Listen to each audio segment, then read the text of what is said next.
संजय राऊत यांना धमकी दिली होती आणि एक गुन्हेगारी पार्श्वभूमी त्यांच्या मागे बोलल्या जातं किंवा तसे आरोप होतात. त्यांनाच आज भाजपने प्रवेश दिला. भाजपने असं अनेकांना प्रवेश दिलेला आहे, अनेक लोकांना प्रवेश दिलेला आहे. त्यांनी हे पाहिलं नाही. मग मी या ठिकाणी संघ परिवाराला मी विनंती करेल की अशा लोकांना तुम्ही कसे घेता. 70,000 कोटीचा घोटाळा हे माननीय प्रधानमंत्र्यांनी सांगितलं होतं अजितदादांचा, आणि त्यांना क्लीन करून घेतला.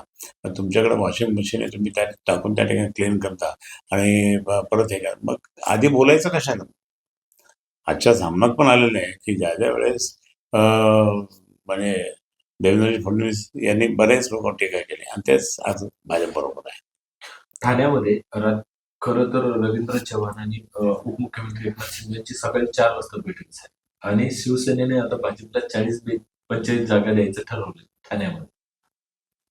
हा, ते त्याचा ठाणे त्याचा बालेकिल्ला असं समजतात ते, पण ठाणे हा शिवसेना प्रमुखांचा बालेकिल्ला आहे.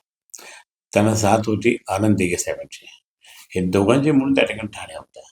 आणि आज या ठिकाणी जे हे बोलतात ना की ठाणे, मग ठाणे फक्त काय एकाच आहे का? नाही, ठाणे हे शिवसेना प्रमुखांचं आनंद दिघे साहेबांच्या बरोबरच आहे.